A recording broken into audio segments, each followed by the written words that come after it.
বন্ধুরা আমার, প্রতারক চক্রের হাত থেকে বাঁচতে হলে আমি এখন যেসব নম্বর মুখে পড়ে শোনাবো এই সব নম্বর ব্যতীত অন্য কোনো নম্বরে আমাদের কোনো প্রোডাক্ট অর্ডার করবেন না। 01825554466, 01825554455, 01788746430, 09647450450। আসসালামু আলাইকুম ওয়া রাহমাতুল্লাহি ওয়া বারাকাতুহু। বিসমিল্লাহির রহমানির রহিম। আলহামদুলিল্লাহি রাব্বিল আলামিন, আল আকিবাতু লিল মুত্তাকিন, আসসালাতু ওয়াসসালামু আলা নাবিয়্যিহি মুহাম্মাদিন ওয়া আলিহি ওয়া আসহাবিহি আজমাইন, আম্মা বা'দ। সম্মানিত দিনদার ভাই বোনেরা, আজ আমি আপনাদের জন্য অত্যন্ত চমৎকার একটা আমল নিয়ে হাজির হয়েছি। বন্ধুরা আমার এই চ্যানেলগুলো খোলার পর থেকে অসংখ্য অগণিত মা ও বোনের চোখের পানি আমি দেখেছি। তাদের কান্না এই নিজ কানে আমি শুনেছি।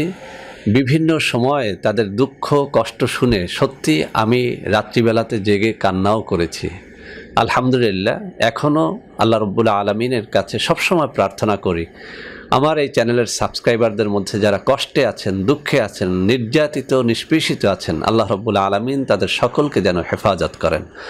তো বন্ধুরা আমার, এই চ্যানেলগুলো না খুললে আমি বুঝতেই পারতাম না দেশে কি পরিমাণে পরকীয়া চলে, কি পরিমাণে স্বামীরা স্ত্রীদেরকে নির্যাতন করে, কি পরিমাণে জেনা ব্যভিচার চলে, এটা আমি বুঝতে পারতাম না। আলহামদুলিল্লাহ, চ্যানেলগুলো খোলার পরে এই অভিজ্ঞতাগুলো আমার হচ্ছে। তো বন্ধুরা আমার, সে যাই হোক, আজ আমি অত্যন্ত চমৎকার একটা আমল আপনাদেরকে দিব, যে আমলটির মাধ্যমে যে সমস্ত মা ও বোনেরা বারবার আমাকে বলেছেন যে তাদের স্বামীদেরকে কোনোভাবেই পরকীয়া থেকে তারা ফেরাতে পারছেন না, আর তাদের এমন কোনো শক্তিও নেই যে এই স্বামীদের বিরুদ্ধে তারা কেস করবেন, মামলা করবেন, অথবা সালিশ বৈঠক ডেকে তাদের এই কুঅভ্যাস থেকে তাদেরকে ফিরিয়ে আনবেন, এমন কোনো শক্তি তাদের নেই।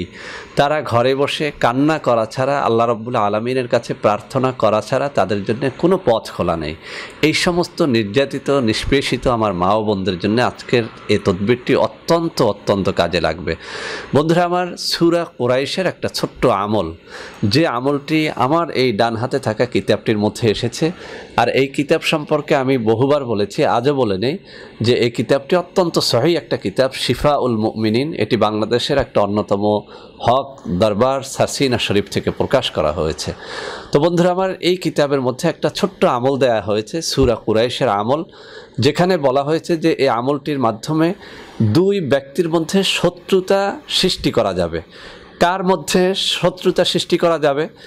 যে ব্যক্তির মধ্যে আপনি চান যে তাদের অবৈধ সম্পর্ক নষ্ট হয়ে যাক এবং একটা শত্রুতা তাদের মধ্যে সৃষ্টি হয়ে যাক।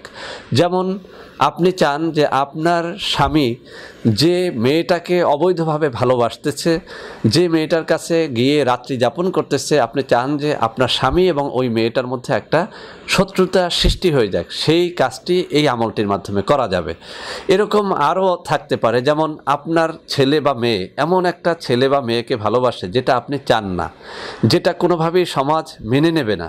এরকম ক্ষেত্রেও কিন্তু আমলটি আপনি করতে পারবেন। তো বন্ধুরা আমার, আমি সরাসরি কিতাব থেকে পড়ে শোনাবো, এরপরে আমি বাকিটা বুঝিয়ে দেব যে আমলটা কিভাবে করলে আপনারা ভালো ফলাফল লাভ করতে পারবেন। তো বন্ধুরা আমার, আমি সরাসরি কিতাবের মধ্যে চলে যাচ্ছি। এখানে বলা হয়েছে, কুরিপু দমন করত, অর্থাৎ নিজের খারাপ বাসনা চিন্তা দূর করত। দুই ব্যক্তির মাঝে শত্রুতা সৃষ্টি করতে চাইলে এশার নামাজের পর 333 বার সূরা কুরাইশ পড়বে। তবে পড়ার সময় উভয় লোকের চেহারা কল্পনায় রাখবে এবং শত্রুতা সৃষ্টির নিয়ত করবে।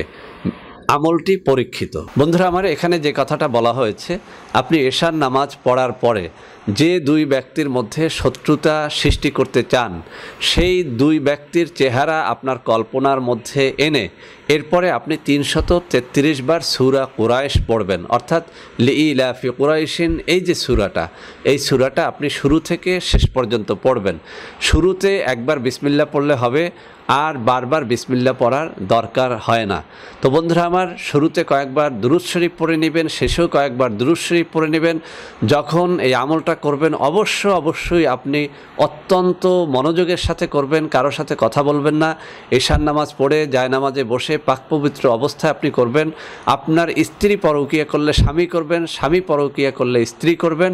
তবে যখন আপনি করবেন তখন যেন আপনার চোখে পানি আসে। আল্লাহ রাব্বুল আলামিনের কাছে একটা প্রার্থনার সুরে আপনি এই তিলাওয়াতগুলো করতে থাকবেন। ওই দুই ব্যক্তির চেহারাটা আপনার মনের মধ্যে রাখবেন।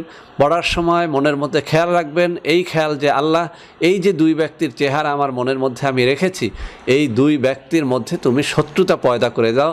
তাদের মধ্যে যে অবৈধ পরকীয়া, অবৈধ সম্পর্ক সৃষ্টি হয়েছে, এটাকে তুমি বিচ্ছিন্ন করে দাও। যদি আপনার ছেলে বা মেয়ে এভাবে কোনো অবৈধ সম্পর্ক কারো সাথে করে থাকে, তাহলে তাদের এই দুই ব্যক্তির চেহারা আপনার মনের মধ্যে রেখে এরপরে আমলটি করবেন। আমি আবারও পড়ে শোনাচ্ছি।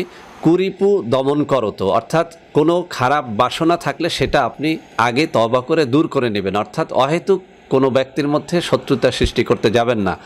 দুই ব্যক্তির মাঝে শত্রুতা সৃষ্টি করতে চাইলে এশার নামাজের পর 333 বার সূরা কুরাইশ পড়বে। তবে পড়ার সময় উভয় লোকের চেহারা কল্পনায় রাখবে এবং শত্রুতা সৃষ্টির নিয়ত করবে। তো বন্ধুরা আমার, এটা সাধারণত এই পরকীয়ার ক্ষেত্রেই করা হয়ে থাকে। এছাড়া অহেতুক আপনারা কোনো ভালো ব্যক্তির মধ্যে শত্রুতা তৈরি করার জন্য যদি এটি করে থাকেন, তাহলে কিন্তু আল্লাহ রাব্বুল আলামিনের কাছে আপনি দায়ী থাকবেন। বন্ধুরা আমার, এই কিতাবের প্রত্যেকটা আমল কিন্তু পরীক্ষিত, তারপরেও কিন্তু এখানে বলে দেওয়া হয়েছে যে আমলটি পরীক্ষিত।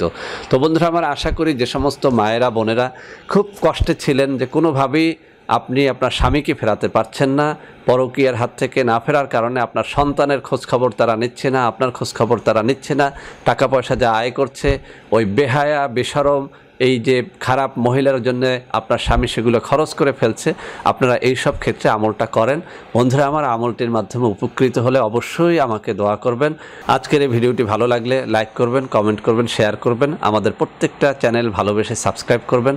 আল্লাহ হাফেজ। আসসালামু আলাইকুম ওয়া রাহমাতুল্লাহি ওয়া বারাকাতুহু।